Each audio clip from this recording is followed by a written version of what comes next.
Okay, so first one of these, we'll kick things off by introducing ourselves here in case for anyone who isn't watching the video format of this on YouTube, who might be listening on Spotify or whatever else we decide to dish this out on. Lovely Dublin accent you're listening to the minute. As myself, my name is Sean Marks. I'm a PGA assistant professional in Evanstown Golf Club here in Dublin, in Ireland. Tonight I'm joined by two mates who grew up playing junior golf with.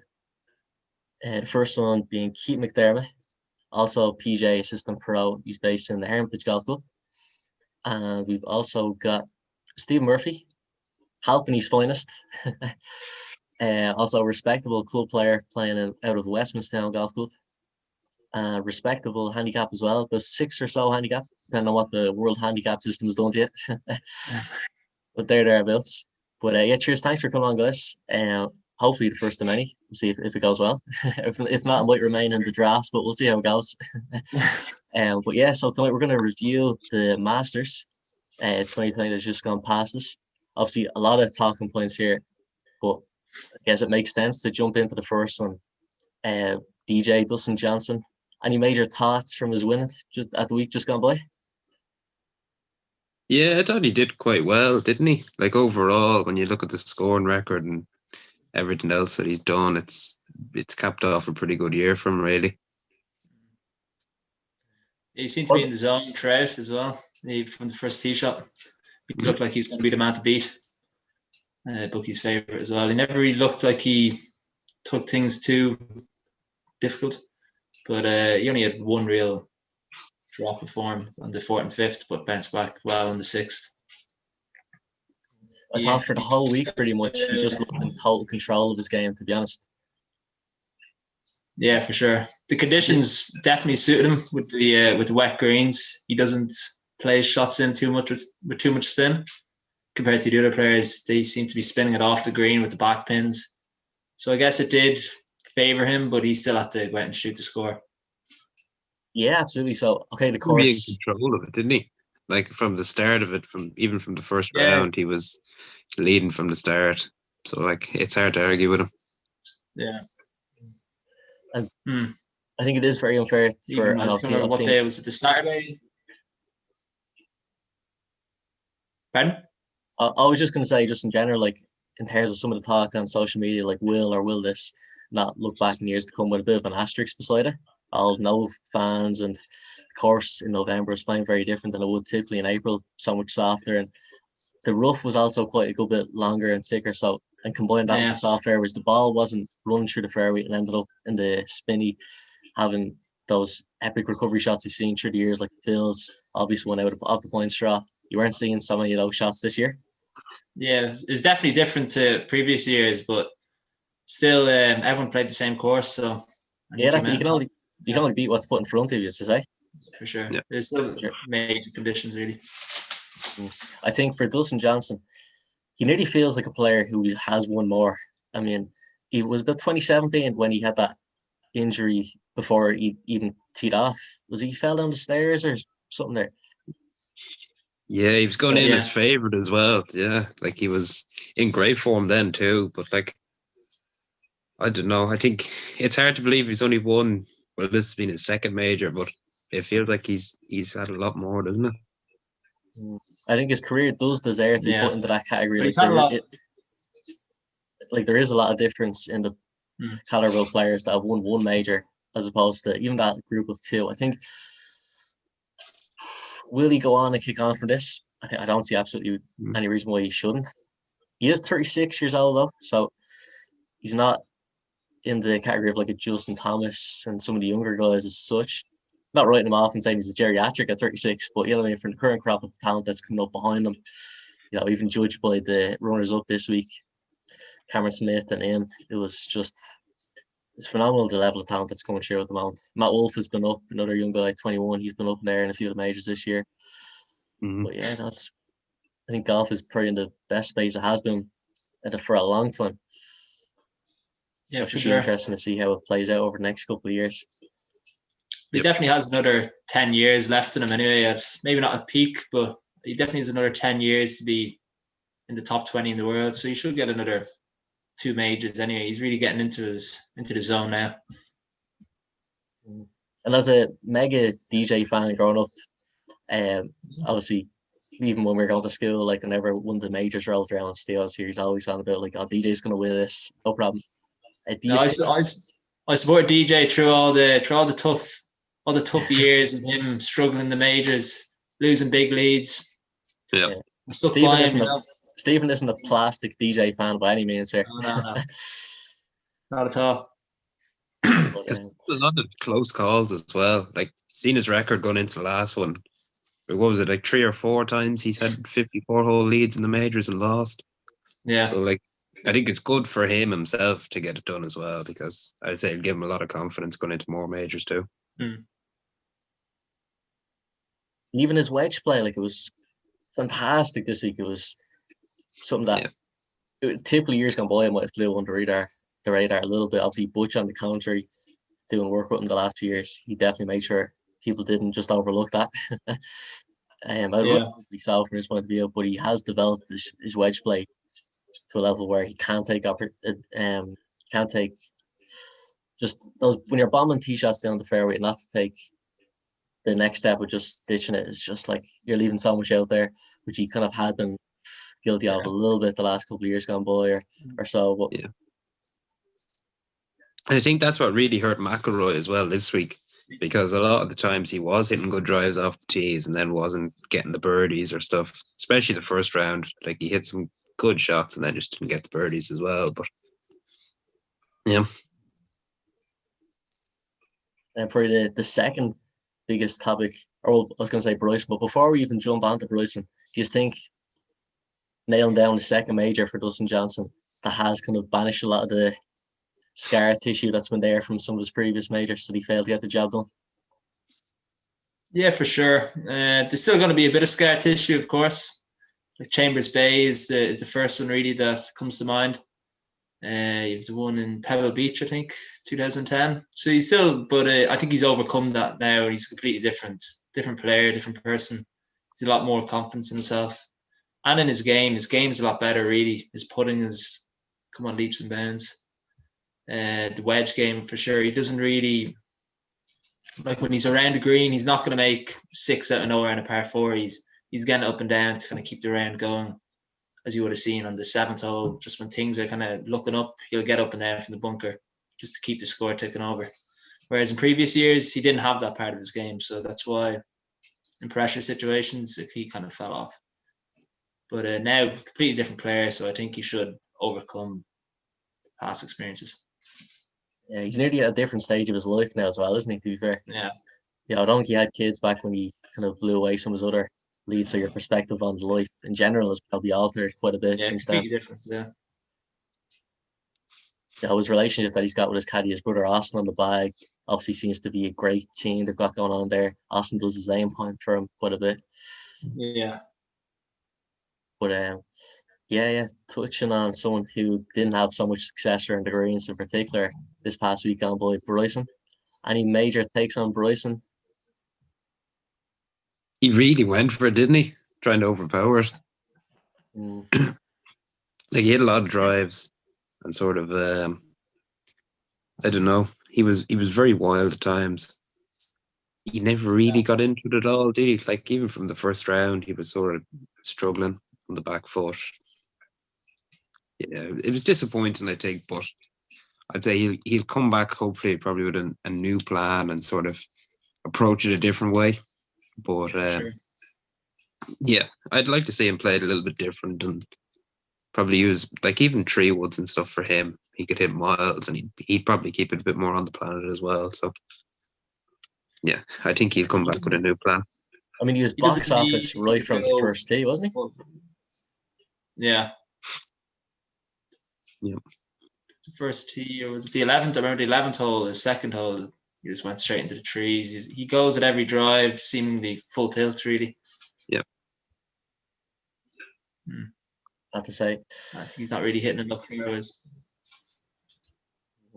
Yeah, like it's putting big great time, to like, watch when he's bombing it.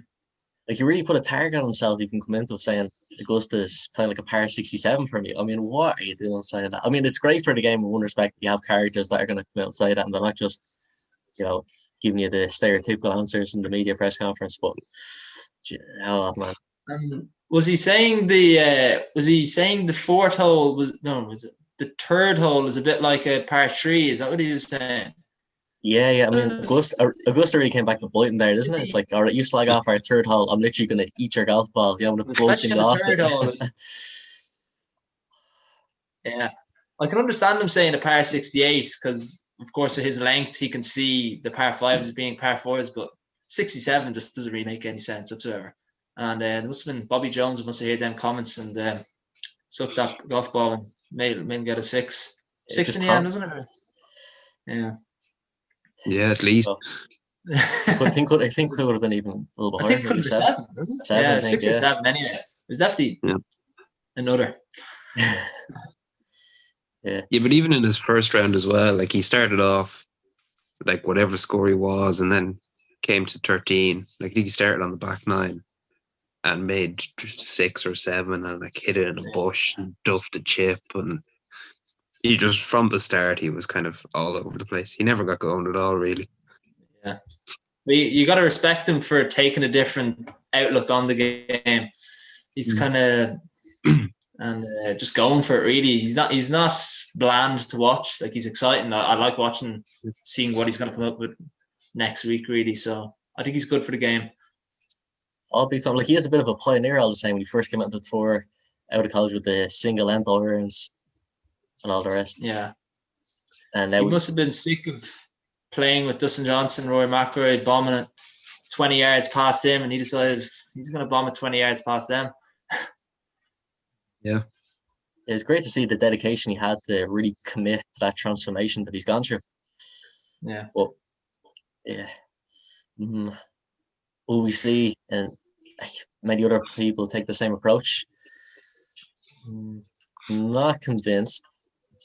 No. Not convinced. It takes a lot of effort and a lot of work to get to where he has as well. And like, I'm not saying the others don't work, but to do on top of like all your practice and everything else, to do as much work as he has on the gym side it's a serious amount to take on. And even just on the eating side of things, like. Well, this is it. Like, I mean, you see his diet set out for the day and like his practice for the day and all. Like, you'd want to be a robot to kind of keep that up over a long period of time. What are you saying? Like 7 protein shakes a day? Yeah, like that's what he's having. Like a little bit much, isn't it? Well, it'd be more than I'd have myself personally now, but maybe this winter we might take the Bryson approach, so you never know. Yeah. How much are you having at the moment? 3, is it, Sean? Only 2 a day at the moment. Only 2? That's we're limited at the moment. Increase it to 4 or 5 and we're cruising, I'd say. Add 20 yards over the winter. Yeah, I wish. But you get full credit to the guy for what he's undertaken. It's phenomenal to watch. It's a very brave decision to make as well. But with the technology, and I'm sure he's got a phenomenal team around him, if he had have kind of went down a hole of getting lost a little bit in that journey, he probably wouldn't have been a million miles away from trying to pull himself back to where he was, as opposed to if someone tried that experiment, say, 20 years ago. But yeah, it's been great to watch. Yeah. And to be fair, just on the Augusta in particular, Bryson, he has let himself down on the greens. Everyone knows him as the golf scientist before he transformed into the golf Hulk, or whatever you're going to call him now. His track record at Augusta on the greens hasn't been phenomenal, as opposed to DJ. He's been slowly coming into form the last few years, getting more top 10s, and he was second to Tiger last year. But yeah, DJ's aim point system on the green, when you go to Augusta and you don't have the greens book, does seem to hinder Bryson a little bit. He doesn't have everything calculated and mapped out. Comes down a little bit more to feel and creativity and whatnot.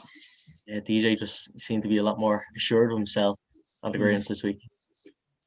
And because the greens are so slopey and so big there as well, like really you'd need to know the spots around where the flags are and like even what part to leave yourself on the green when you're hitting in and stuff as well. Like for them, with the level they're at, it's just you have to be the right side of the hole all the time and leaving yourself to use your putts, which he didn't really seem to do too much of anyway. But I don't know whether that was him or whether he was off or what was happening. But he just made life pretty awkward, didn't he? Yeah. But it's definitely the Green Books is another discussion altogether. Really, Yeah, you can make a podcast. Something I personally want to itself. see just gone. Yeah, I would like to see him be removed from professional golf, really, and all golf. It kind of takes a lot of the talent of being able to read a putt out of the game, and kind of it's not exciting to watch someone just read a book really on the course to see where the slope is coming from. You want someone to kind of analyze the green itself and make your decision from there. Yeah, like green reading is a skill in itself, so to see that taken away to a degree on tour for just giving them the greens book, I don't personally like seeing it myself. Yeah, I would like to see them banned. No. But yeah, to wrap it up, speed up the game as well. Yeah, big time. Something like aim point when it's done properly. If you take too long trying to calibrate the putt as you're standing between the hole and your ball, say you're gonna lose feel for what the slope is actually telling you. So it's actually to your benefit to be faster and not spend all day over it. So but to wrap up on Bryson, so what's the verdict? He was just too small. He needs to go off in the offseason and put on a bit more mass, or what's the story? Yeah, he needs to hit it further, isn't that it? Yeah. Saying that tongue in cheek, of course. But so even another big talking point, Rory McIlroy, his first round struggles continued, unfortunately. All of us obviously Irish. Should be great to see McIlroy pick up his green jacket and complete the career Grand Slam. But yeah, he just seems to not be able to get over that hurdle as of late, the first round. Yeah, it's a hard one, isn't it? It seems to be kind of a very much a mental thing with him, where once he gets past the first round, all of a sudden then it becomes much easier. But I don't know. I don't know whether he's feeling the pressure or what it is, but everyone else seems to enjoy the first round, and then he's going the opposite direction, isn't it? Yeah. He seems to want to do well so badly, like everyone, but it kind of affects his game at this point.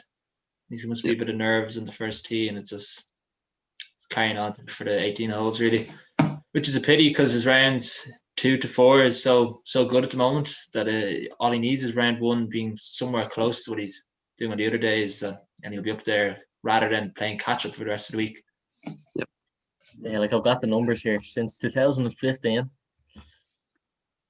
his first rounds in total, he adds up to 28 over par, as opposed to rounds 2 to 4 since 2015 in majors. He's 61 under. Like that's some serious stat right there. Yeah. Big difference, I have to say.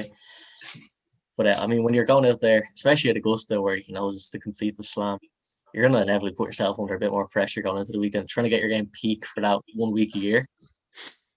Not just that 1 week, but you know what I mean. For him, in his position, you've got to be maybe a few sleepless nights leading up to that tournament as well.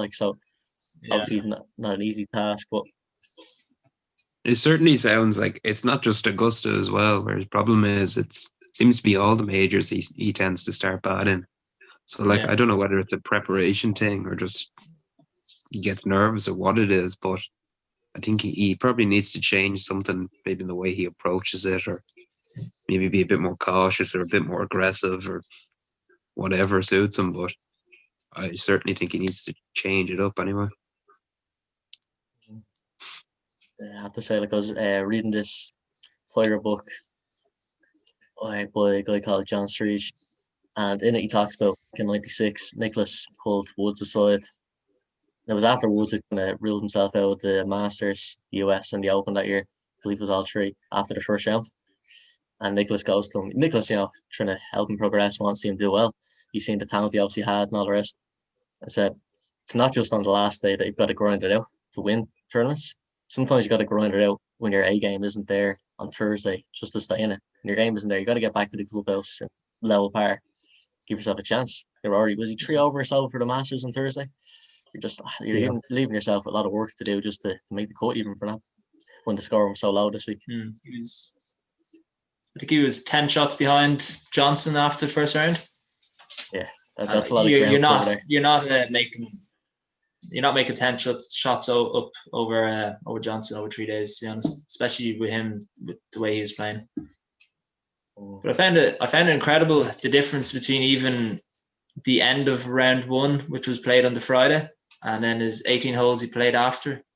So there's only 30 minutes of the difference, and I think he was 3 over for 9 holes, and then got an hour's break, and then shoot 65 in the second round. And it was crazy, really, when you think about it, how his mentality changed just over getting a sandwich. He's amazing. Like, I was just gonna say, it's nearly as if when he's played himself out of the tournament, the shackles come off and he can freewheel and really have a go at it. Yeah, I think all amateurs can relate to it. Club players, they're out there and they scratch a few holes early on and they're like, the hell with it. So then they just free up and they start. They don't try and steer the golf ball around the course or down the fairway. They just free up, and then all of a sudden you're like, whoa, I've just sat there making like 5 pairs of the trot there for a mid-teen handicap or whatever the case is, Yeah. Just they've taken all that pressure off them to go out and actually get out their own way and just perform like they know they can. But obviously easier said than done when you've.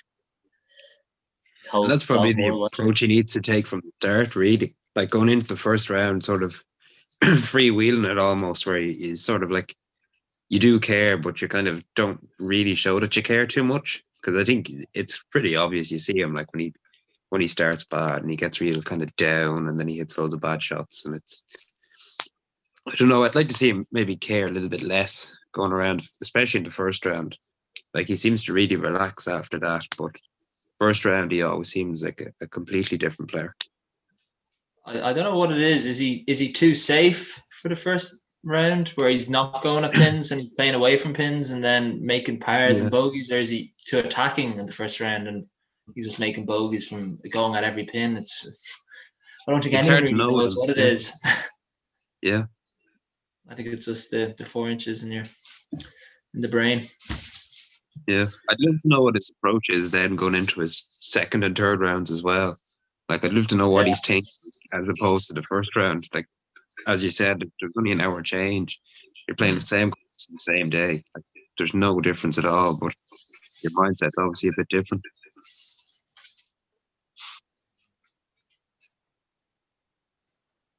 Yeah, and I think another great talking point in terms of struggles, obviously pretty hard to watch. Man behind you there still on the 12th hole. Poor Tiger. As a massive Tiger fan, not sure I'm capable of bringing myself to talk about it just yet, but I mean, it was a great message he showed to every level of golfer, especially junior golfers out there watching that. We didn't snap the club over his knee and throw it into the lake there after making the 10 on the par 3 12. We really rebounded well, and shows the grit and steel that he has to come back and birdie 5 for the next 6 holes. Something he's never done around Augusta. Yeah. When all the talk from the commentators, he's walking very gingerly, he's not as healthy looking as he was the first couple of days. But still to carry on and come back as he did. It was quite impressive to watch, I must say. Yeah, for sure. He showed great resilience in the last 6 holes, to be honest, which is definitely an inspiration to all golfers, even if 1 or 2 holes go badly, to still continue on and kind of finish the round off strong. And it's definitely going to build into your next round and your next tournament for him anyway. Big time. Couldn't agree more. It was hard to watch at the time as well, wasn't it? Like, as it was happening and you were watching him stick 3 balls in the water, it was sort of like, it was just very awkward. Yeah.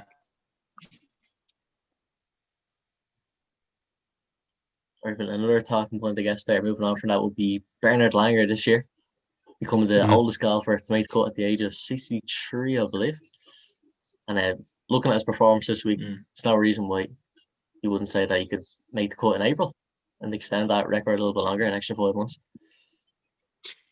Yeah, it was very impressive, wasn't it? The way he played, and kind of, even over the 4 days, like when he made the cut, he still had 2 good rounds to finish too. I mean, you look at how far he would have been behind, say, like a Bryson off the tee. It was just incredible to see. And it's testament to the guy. In one of his interviews during the week, he was talking about how he gets up at 4 a.m. to prepare his body, with the early tee times when they're trying to catch up on the daylight that they missed out on with the rain delays in the first day. But yeah, I have to say, the German efficiency really, I guess, is the best way to sum it up. He's something else, isn't he? Like, to be going at his age, like competing for 4 rounds is pretty good. Yeah, and especially how the golf course was the conditions of it. Like, it was so much wetter this week, so the course is playing even longer than what it usually is. And he was still up there in the first 2 rounds and kind of continued it off in round 3 and 4. Yeah, for sure, it's a testament to the man, and he's kept so fit for the last 60 years, really, and he's still going strong. Yeah, I thought it was gas in one of his interviews afterwards. I think it must have been after 4 days, and they're saying, just it's amazing the accomplishment you've done this week. And he's like, oh yeah, and talking about his career, he's like, I've been fairly competitive on the seniors tour, and like fairly competitive. So it's like Messi saying, I've scored a few goals. Like, maybe not quite to that extent, but you know what I mean. Like, it's just incredible to see the longevity in his career that he's had. But I say, certainly a legend of it, alright. Testament to the pro that he is, I must say.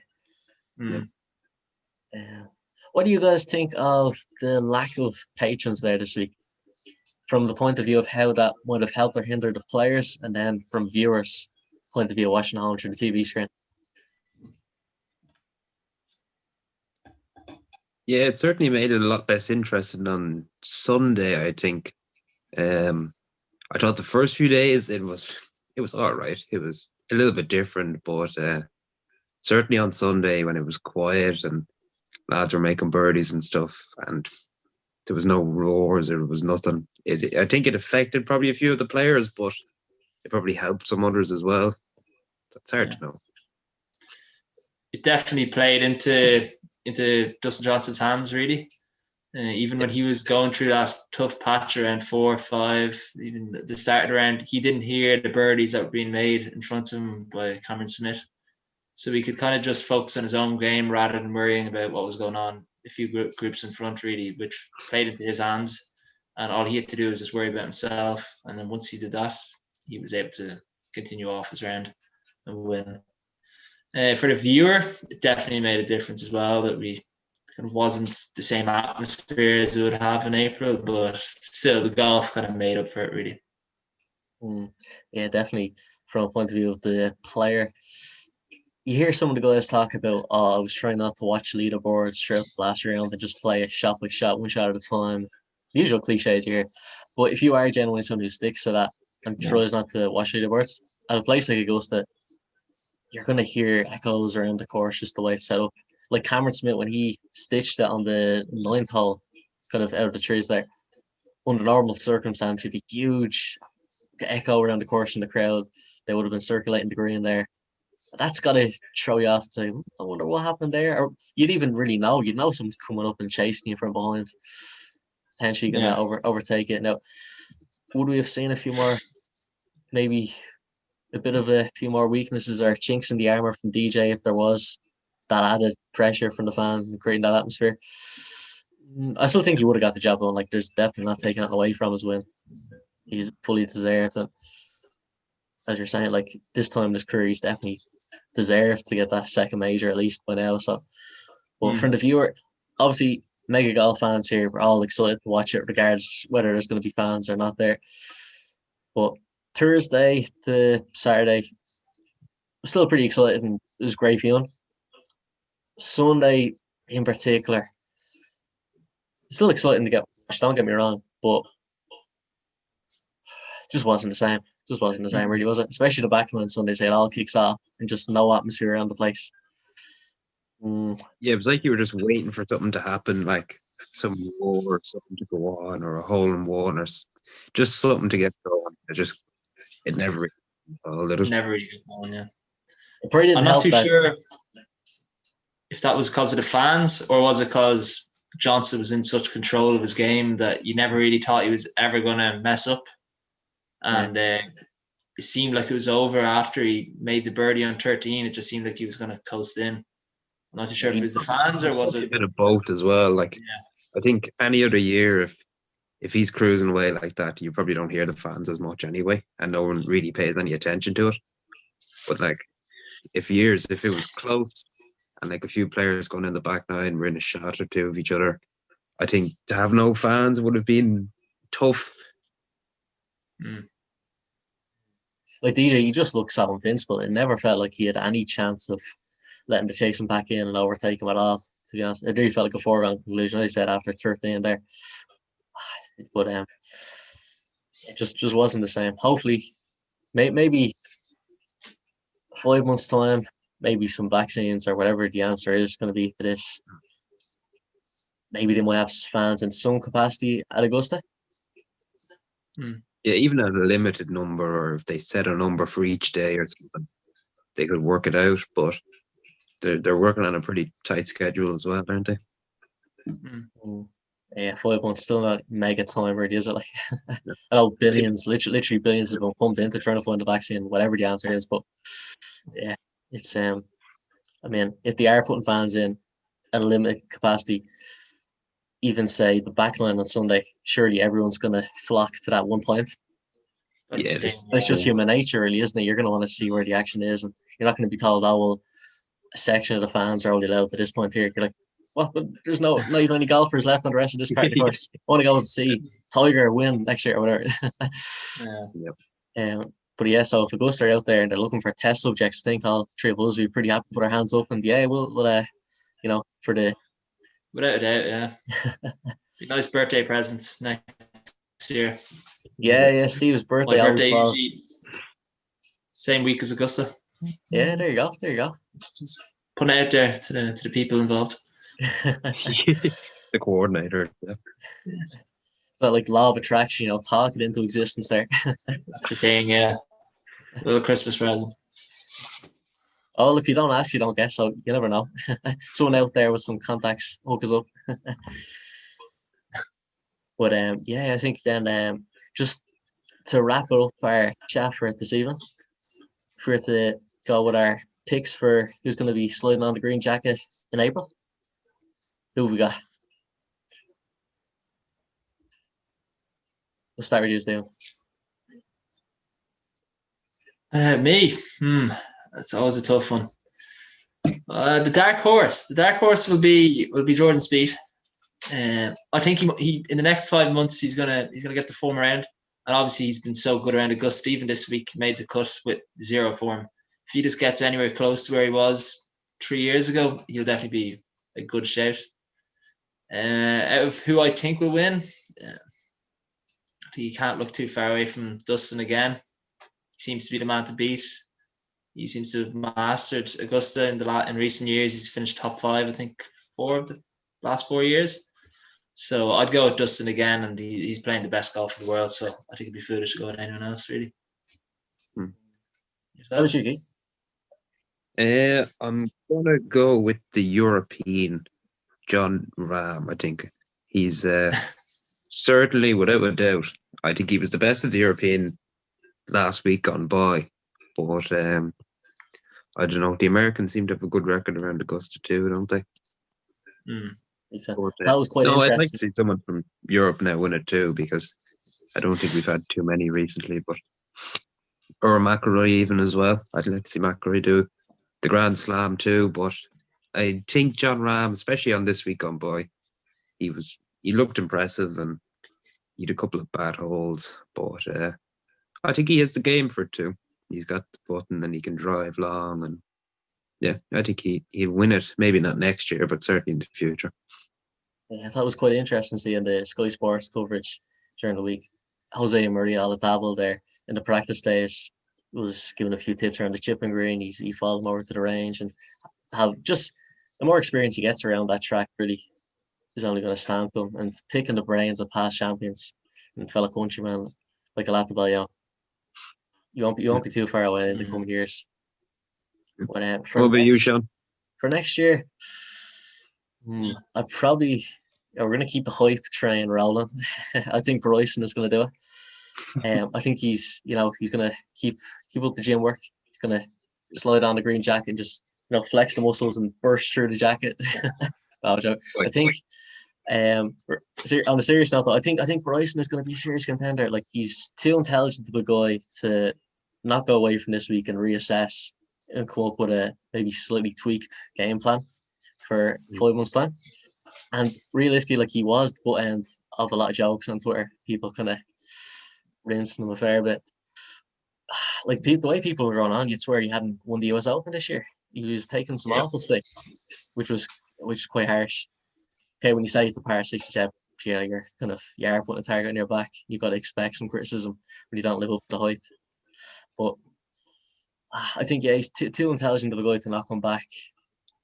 Just assess, and he's going to take a bit of time off now over the off season. And he's got a great team. He's working with Chris Como and the likes. So, yeah, he won't be too far away.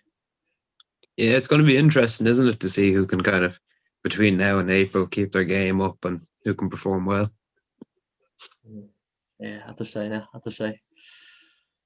Well, yeah, I have to say, great chat for the first one of these guys. Kind of went quite well. Yep. People can hit the thumbs up button if you're watching on YouTube, or give us a follow on Spotify and all the rest. The usual scale that you hear at the end of these type of videos. But yeah, any other closing notes before we wrap up, guys? I got the in America PGA Tour this week. One to watch over the weekend, Camilo Villegas. He's 2 behind at the moment, and hopefully he does well this week. Finishes off with a good final 2 rounds. Wishing him the best. It's been a while since we've seen Villegas, and obviously it's had some personal bad news. So it'd be nice to see him do well this week. Yeah, did you see that article? There's one of the articles on Facebook there talking about, was it 64 he had there the other day? He's saying, like, obviously his daughter has passed away, sadly, for anyone who doesn't know what we're talking about there, and Stephen referenced the bad news. It's definitely our hearts and thoughts go out to Camilo. It must be a horrendous time. Can't you imagine what it's like going through something like that? But he was saying in the article that he'd seen a rainbow for the course, and his young daughter, she was big into the rainbows. I think everyone will be delighted to see Camilo get the job done this week and hoist the trophy come Sunday evening. Yep, no doubt. But cheers. Thanks for coming on, guys. Hopefully, as I said, the first of many episodes like this.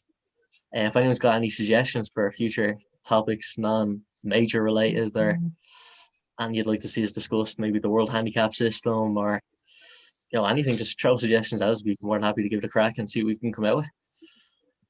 But until the next one, see you later, guys. Thanks for coming on. Thank you. Cheers, John. See you now. See you guys.